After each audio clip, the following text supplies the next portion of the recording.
నమస్తే సర్కార్ ఇండియాకు స్వాగతం. ఖమ్మం జిల్లా వెంసూరు మండలం శంభునిగూడెం గ్రామంలో పంచాయతీ వాటర్ పైప్ లైన్ లో మురుగునీరు వస్తుందంటూ గ్రామస్తులు ఆందోళన చెందుతున్నారు.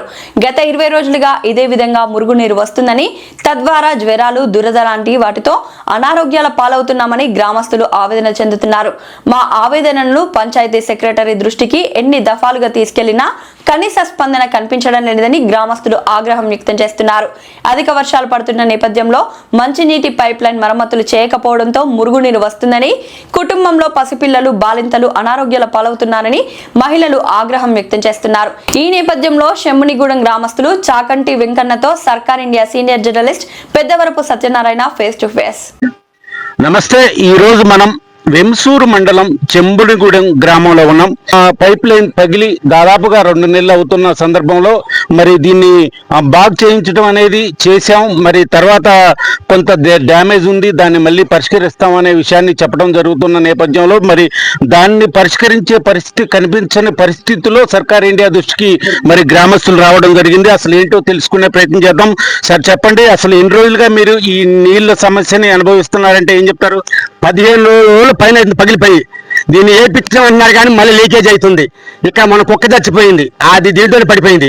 అయ్యే నీళ్ళు బయటకు వస్తున్నాయి, మళ్ళీ లోనకు పోతున్నాయి. అయ్యేది మేము తాగేయే, తినేయే, పోసుకునే అయ్యే. దాన్ని పట్టించుకోవట్లా. వాటర్ తాగే మంచిలు అయ్యే, మేము మినరల్ వాటర్ కానీ తాగేవాళ్ళం కాదు. ఇదే ట్యాంక్ మేము పుట్టిన కానీ ట్యాంక్ కట్టిన కానీ తాగే నీళ్ళు ఇది ఇదే వచ్చిందనే మాట ఒకడు చెప్పినా కూడా మేము ఆత్మహత్య చేసుకోండి. చక్కగా పట్టించుకోవట్లా. ఫోన్ చేస్తే మీ అందరి ఫోన్ మేము ఎత్తమని మాట్లాడుతున్నామా? 15 రోజులు మేము అయ్యే నీళ్ళు తాగుతూ ఇప్పుడు మాకు కంప్లైంట్ చూసి మేము వాస్తవాలను పిలిపించాం. జ్వరాలు కూడా తగ్గుతుంది, బాధితుల ఆరోగ్యాలు బాగోట్లేదు. ఈ నీళ్ళు మినరల్ వాటర్ కాదు, మేము వాడే వాళ్ళం కాదు. తాగడానికి మొత్తానికి ఏం మేము వాడేది. దానికోసం మేము తెలియపరుస్తున్నాం. అయితే మరి ఇంకో విషయాన్ని అడిగి తెలుసుకునే ప్రయత్నం చేద్దాం. మీరు ఏంటమ్మా, మీరు ట్రెండ్ మీరు ఎన్ని రోజులుగా మరి ఈ నీళ్లు వస్తున్న నేపథ్యంలో మరి మురికి నీళ్లు వస్తున్నాయా, మరి మంచి నీళ్లు వస్తున్నాయా? మామూలుగా ఏ విధంగా నీళ్లు ఏ విధంగా వస్తున్నాయంటే ఏం చెప్తారు? సార్ అట్టుగా పొద్దున్నే నీళ్లు వదలంగానే మాకు మురికి నీళ్లు 2 గంట తరబడి వస్తున్నాయి. తర్వాత మంచి నీళ్లు వస్తున్నాయి. అటు కుక్కలు వచ్చినాయి అంటే ఆ నీళ్ళన్నీ మళ్ళీ వెనక్కి తిరిగి వాటర్ గోతులకే వస్తున్నాయి అదే ప్లేస్ లో. మరి ఇట్లా అయితే మా పిల్లలకి ఆరోగ్యం బాగోట్లేదు, మాకు ఆరోగ్యం బాగోట్లేదు. దాని గురించి ఎవరు పట్టించుకోవట్లేదు. గ్రామ సభ సర్పంచ్ ఉంది, ఆమె పేరేంది, చచ్చిపోయింది కుక్క, ఆమె పట్టించుకోవట్లేదు. ఎవరు పట్టించుకోవట్లేదు. ఈ ఊళ్ళో సెక్రటరీ పట్టించుకోవట్లేదు. ముందు నేను సెక్రటరీ గారికి మీరు ఎన్నిసార్లు ఈ విషయాన్ని తెలియపరచడం జరిగిందంటే ఏం చెప్తారు? గ్రామ సభలో కూడా చెప్పాం, చేస్తామండి చేయడం లేదు. అది గ్రామ సభలో కూడా అమలు మీరు చేస్తామయ్యా, మీరు చెప్పండి అంటే చేస్తామండి. ఇప్పటికి గ్రామ సభ పెట్టి కూడా వారం అవుతుంది. చెప్పాక కూడా చేసిందే కనుక్కోండి. నీళ్ళు వెళ్తే అరగంట మురికి వస్తున్నాయి. అది మేమందరం బిల్లులు కట్టాం, మాకు నీళ్ళు మంచిగా వదలట్లేదు, మంచిగా రావట్లేదు. అది డబ్బులు చూసినారు కానీ ఎవరు కాదు, మేము బాగా చేయించుకుంటాం. వాటర్ బిల్ ఇప్పుడు పంచాయతీ నిధులు కూడా లేని పరిస్థితుల్లో మరి బాగు చేయించలేని పరిస్థితి ఉంది అనే విషయాన్ని మరి వాళ్ళు చెప్పడం జరుగుతుంది. మరి పంచాయతీ పరిస్థితి ఏంటంటే ఏం చెప్తారు? మా చేతలు మానేసుకోండి. మేము రైతులు మొత్తం ఇక్కడ గ్రామం మొత్తం మేము వేసుకొని చేసుకుంటాం.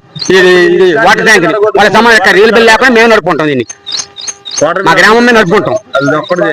నా డబ్బులు మా పని అనుకుని మాకు ఒక మనిషిని పెట్టుకొని మేము చేసుకుంటాం. మేము ఇక్కడ అది కట్టిక మురికి వస్తున్నాయి. దురద కూడా వస్తుందండి. ఒకసారి ఆ మురుగు చూడండి, ఆ మురుగు ఎంత చికాకు ఉందో. ఒళ్ళు మొత్తం దురద కూడా వస్తుంది. స్నానాలు నీళ్ళు వల్ల ఈ ఊళ్ళో నీళ్ళు వెళ్ళిపోతున్నాయి. ఇప్పుడు 3 చేపల కూడలు పెట్టారు. వాటిల్లో నాన్ వెజ్ పోసి ఆ ఎలర్జీ ఆ మోటార్ ఎక్కుతున్నాయి. ఆ మోటార్ యొక్క నీళ్ళు మేము తాగుతున్నాం. దాని వల్ల కూడా ఎఫెక్ట్ వస్తుంది. మామూలుగా కాదు అసలు. పైన చెరువులో వచ్చే మోటార్ కాడ పైన కుంటుండే, దాంట్లో నాన్ వెజ్ చేపలు పోసి non veg cold dust best దాంట్లో పెడుతున్నారు. మినరల్ అది యువతలు ఫిల్టర్ అవుతుంది. ఆ ఫిల్టర్ అయిన బోర్లు అవుతుంది. బోర్లు వాడుతున్నాయి. అంతకంటే ముందు ఇక్కడ లోకల్ బోర్ ఉండేది. ఆ బోర్ వాడి మాకు దురద వచ్చే కావు. ఆ ఎత్తుల కానీ మాకు ప్రతి ఒక్కరికి దురద. అది మామూలుగా ఊరు మొత్తం ఈ నీళ్ళు వాడితే దురదే వస్తుంది. అందరికి మొత్తం ఎలర్జీ వచ్చేస్తుంది. నీళ్ళు కంపార్ట్మెంట్ వదలటాలి. అది దానికి బాధ్యత తీసుకోవట్లేదు.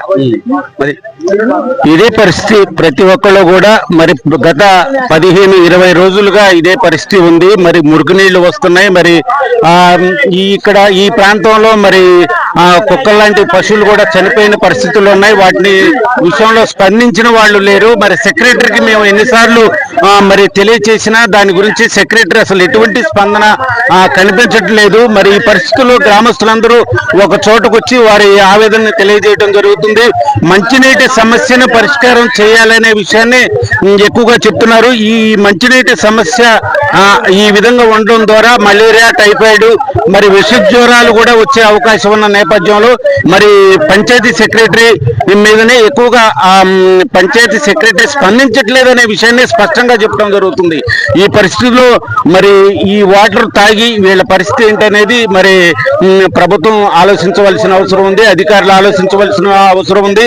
మనం చూస్తా ఉన్నాం ఇక్కడ దాదాపుగా ఇప్పుడు వదిలిన నీళ్లు ఉన్నాయి. ఇంతకు ముందు మరి మనం చూపించిన విధంగా ఈ నీళ్లు వదిలినప్పుడు ఈ విధంగా ఉండి నీళ్లు ఆఫ్ చేయడం తర్వాత ఈ నీళ్ళన్నీ మళ్ళీ అదే పైపులోకి వెళ్తున్న పరిస్థితి ఉందని చెప్పడం జరుగుతుంది. ఈ పరిస్థితుల్లో మరి అనేక రకాలుగా మలేరియా, టైఫాయిడ్ లాంటి విష జ్వరాలు లాంటి వచ్చే అవకాశం ఉన్న నేపథ్యంలో మరి దీనికి ఈ విధంగా మేము అనారోగ్యాలు పాలవుతున్నాం అనే విషయాన్ని చెప్పడం జరుగుతుంది. గ్రామస్తులందరూ ఏకమై మరి ఈ సమస్యను పరిష్కారం చేయాలని కోరడం జరుగుతుంది.